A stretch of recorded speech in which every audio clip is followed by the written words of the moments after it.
I am Delegate Jackie Hochbaugh, State Representative in Virginia, and I don't want anyone to be so arrogant to think that war won't come here. Because if it does, the folks in charge will let the rest of us die. I didn't serve in these United States military to die by stupidity. I have watched people lose their security clearance for taking classified material home to study for a test, not paying bills for less than what we're seeing from the current leadership, like way less. So I'm trying to figure out why we're okay with the Secretary of Defense treating military strategy like a content for clicks with the bros. I personally held a TSSCI clearance while I was on active duty. And that is not just a title, it's a trust. It means that I am evaluated constantly as to whether or not I'm a threat to national security, not just like in action, but in motive, in behavior, and even in my bank account. And it was never about being perfect, but it was about being accountable. And with classified information, there are certainly levels. The Situation Room exists so that war plans, strike timelines, and defense protocols don't end up in a group chat. We have not seen real war on our soil since 1812, but don't let that lull fall you into a false sense of invincibility. I can only imagine I'm sitting here, a foreign adversary, knowing when, where, how we defend. And that's not a movie. That's like checkmate. If they know what we'll do before we do it, America as we know it doesn't survive it. I think that we should all be determined and not scared. Determined, quite frankly, to undermine every act that compromises national security, including calling it out, demanding consequences, refusing to let political theater put our lives at risk, because that is what is happening. To be fair, to be honest, real protection of these United States is boring. It's really boring. It's securing water. It's working grids. It's cyber defense. It's food integrity. It's staying off X to talk strategy or group chat and getting back to secure rooms behind closed doors. It's boring. It's not freelance work. So I'm going to say this again in case you missed it.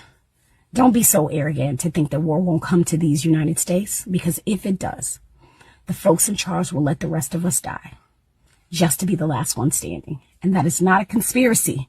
This is what I've seen, and I didn't serve to die by stupidity. People from a certain culture where folks didn't wash and also poisoned themselves by applying toxic materials directly to their faces also never knew how to stand. And history proves it. Standing is basic. It's one of the first markers of human development. Balance, alignment, rootedness. But if there's one thing that white history makes clear, it's this. White people have never figured out how to stand up properly. For centuries, standing in Europe wasn't natural. It was performed.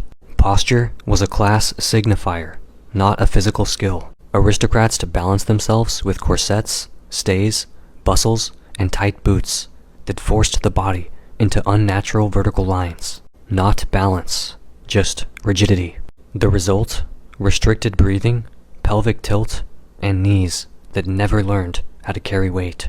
Meanwhile, in many African, Asian, and indigenous cultures, standing and sitting were part of the same natural flow. Pelvis over heels, knees soft, spine mobile. No furniture or braces required. European armies trained posture into soldiers by teaching them to stand completely still, with knees locked and chest puffed, which caused fainting and lower back strain. This spread into white civilian life as good posture, aka clenching your ass, lifting your chin, and hoping you don't pass out. Contrast that with warrior traditions from the global south and indigenous nations, where stance meant readiness, not restriction. The average white stance was a performance, not a position of strength, but of fear, of looking uncivilized. While much of the world stood, sat, and squatted barefoot on the earth, white societies raised their entire lifestyle with chairs, beds, boots, and platforms. Their feet lost flexibility and proprioception. The arches collapsed. The hips stopped supporting weight. The act of standing became stiff, awkward, and unsustainable, without shoes, floors, or something to lean against. The modern white body stands with feet splayed, knees locked, and pelvises misaligned. Post-industrial life made it worse. Sitting in chairs all day, driving everywhere, never squatting, and never grounding the feet. Physical therapists now spend their lives teaching white people how to relearn basic standing mechanics that other cultures never lost. If your posture requires coaching, inserts, and TikToks to correct it, it was never functional to begin with. In white history, standing posture was tied to social control, discipline, and power. Straight backs meant superiority. Relaxation was read as laziness. But biomechanically, that posture is unsustainable. It causes compression, poor circulation, and shallow breathing. The body was being posed, not lived in. Other civilizations treated standing like breathing, relaxed, useful, reactive. Farmers, dancers, warriors, elders, all knew how to root into the ground and rise without strain. White people had to build schools to fix posture because their own bodies lost the instinct generations ago. White people didn't lose posture because of modern life. They never had it. They were faking it from the start. If white people knew how to stand, why have they spent centuries inventing new ways to hold themselves up without falling over? Cope. So all my men out there, like, I really understand when it comes to these delusional phrases they be coming with. Like, if you a struggling guy, you broke. But if you a struggling woman, you strong and independent. Now, if a guy going on double dates and so forth, oh, he's cheating. Now, if a woman going double dates, oh, her options is just open. When a lady break up with a man, oh, she deserved better. But when a man break up, oh, he wasted her time. Huh? When a guy is rude, he's toxic. But when a lady is rude, it's mood swings. Be a plus size guy, they gonna call you fat, biggie, smalls, all types of shit. Now if you a plus size woman, oh, you just chubby, little chunks. Like, Woman set standards, oh, that's just preference. A man set standards, oh, he's a narcissist. What? Make it make sense. This is some delusional feminist. Like, I don't get it. Really feel for y'all men, because it's like y'all can't have nothing. Like and I'm a woman saying this. Like, I feel y'all. Like, I really feel y'all on this one. Like, this is like, what? Hey, what the f do I know, right? The difference between sugar and sweet and low. Oh, this is sugar. This is sweet and low. You expect that of a 72-year-old white lady, did you? Is it sweet? Is it still sweet? Of course. Of course. It's Yeah. sweeter than sweet and low. Yeah, you get, We love you sweet. get, We love sweet tea, Mama. We love sweet tea. I always drink sweet tea coming up. Okay. Yeah. Me too. Me Okay. too. I'll tell you one more if you don't mind. Yeah, tell me one more. I don't mind. We got time. Okay. Do you know what Cinderella did when she got to the balls? What she do when she got Gagged. she gagged. Oh, Mama, you gotta let me take your cart back for you. Okay, I would appreciate it. Yeah, let me take your cart back for you. You can't just sit. I'm not gonna leave you sitting here just having to take your stuff yourself.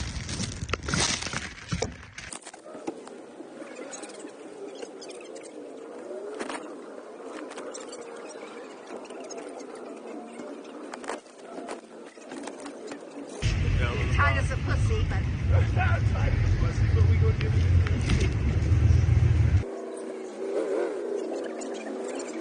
Very gosh. you're a fine piece of eye candy. I'm gonna keep being some eye candy, baby. Okay, just remember, candy is dandy, but sex won't rot your teeth. And I want to keep my teeth. Have a good day, baby. Wife of Minnesota State Senator John Ehorn has filed for divorce after his arrest in an underage sting. And on the same day, he was hit with extra charges. His wife, Brittany Ehorn, who shares 4 children with Justin, filed a petition for dissolution of marriage on Monday following the devastating allegations. Ehorn remains in custody after police in Bloomington arrested him when he allegedly arranged to a meetup with a 17-year-old girl. The planned conditional release of the Republican senator who resigned Thursday was revoked Monday after prosecutors slapped the disgraced senator with further charges. He is accused of arranging in Grand Rapids to meet a woman to retrieve a computer and other items from his apartment in St. Paul, where he lived alone during legislative sessions ahead of the FBI raid. During a search of the apartment on March 21st, FBI agents found a handgun and ammunition in a red bag. Was due to be moved to a halfway house, but federal prosecutors argued he should stay in jail because he was a flight risk and his release would bring danger to the public. The former senator arranged from jail to have Grand Rapids woman identified only as individual A, but described as a close associate, retrieve a computer and other items from the apartment. Prosecutors also stated that their motion to keep Ehorn in jail. He and the woman were both warned that his calls from jail were not private and could be recorded. Warren's conduct evidence a willingness and conceal material facts from the court and to do so at the expense of public safety. They also added that, quote, even more concerning is the possibility that Ehorn lied to get his apartment clean before law enforcement arrived.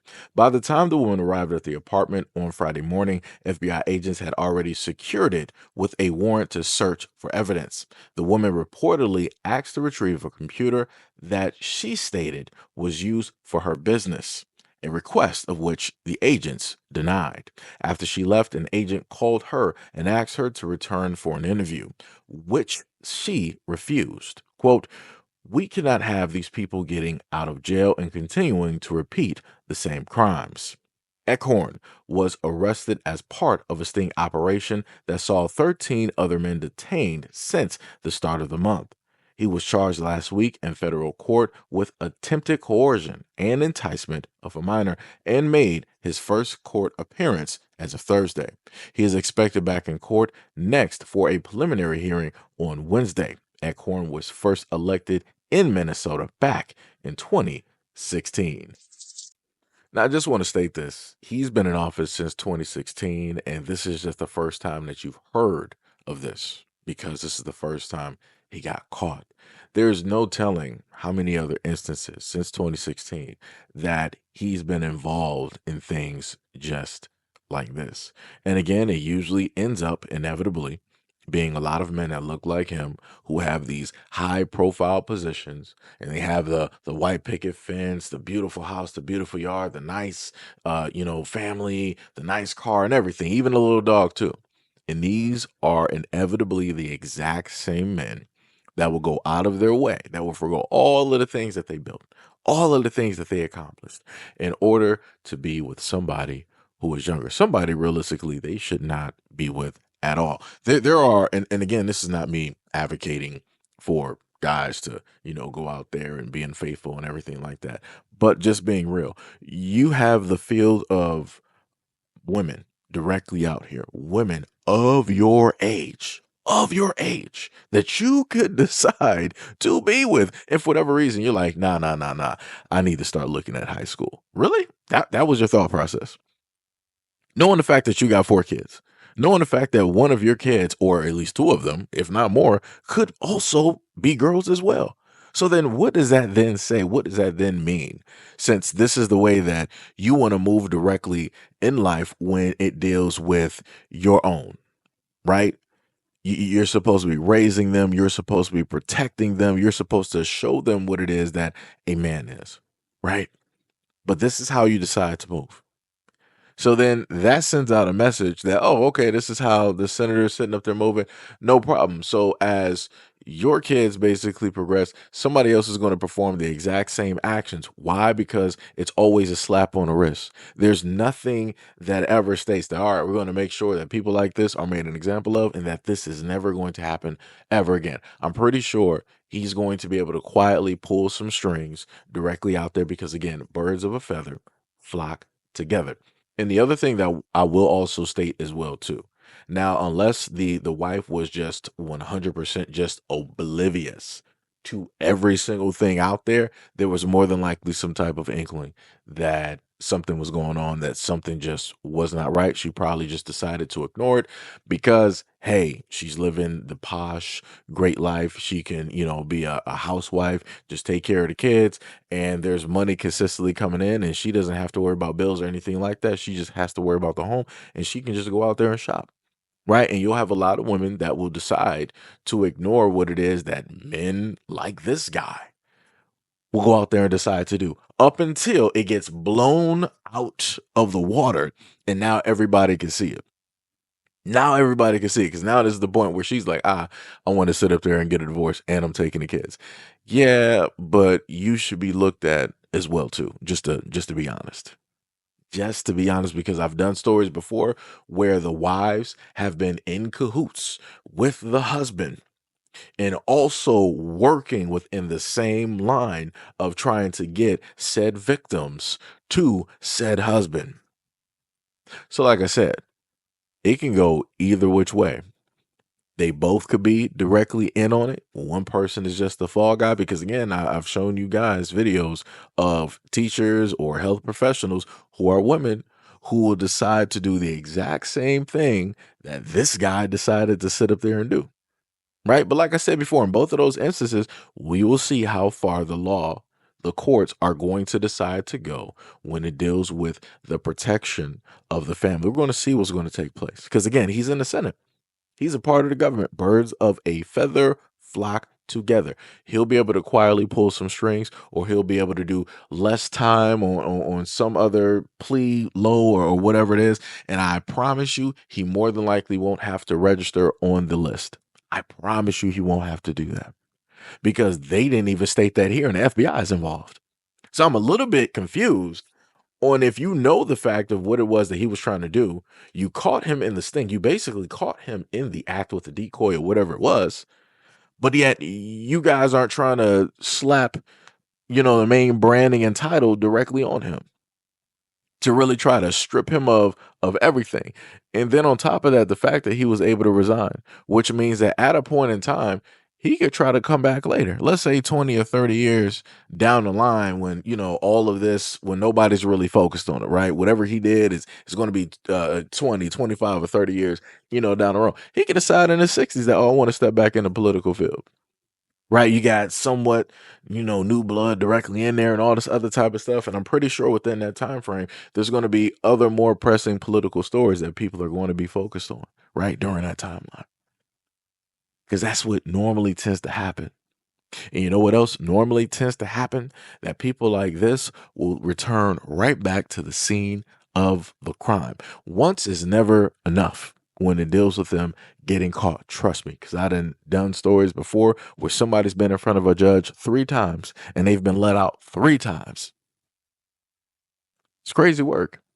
But yet, the courts, the police, the DA, and all these other types of people, they make you believe, quote unquote, that they actually care about the family and protecting the family. But how much do they really care? Because this guy should be thrown directly in prison.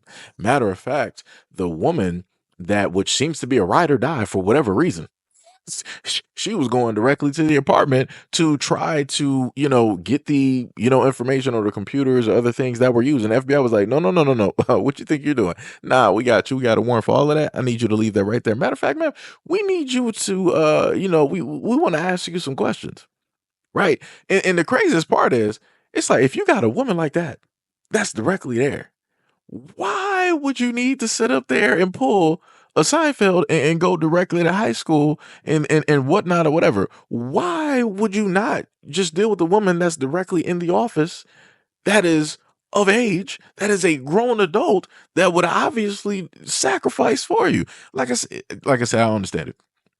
I don't understand it. I guess it's not, meant to understand, because this just seems completely crazy. You could go anywhere else in the world and deal with grown adult women. You ought to go to a whole corner of a school system to sit up there and do any of this. Now, like I said, that's crazy to me. That's 100% crazy to me. And the other thing that needs to get looked at on top of that is any types of laws, rules, or regulations when it deals with men like him that have been caught up in the system, and specifically how it is that he's voted. Let's see how lenient, if any of those things have come across his desk, let's see how lenient he's been, right? Or silent he's been when any of those things, when it dealt with prosecuting or giving harsher treatment, vilifying, criminalizing, any of those. Let's see how light he's been directly on those topics and those issues. Like I said, everything needs to get checked. No stone unturned. But anyways, let me know what you guys think about this video and everything that I stated in the comment description below. And as always, peace, love, and stay tuned for the next video.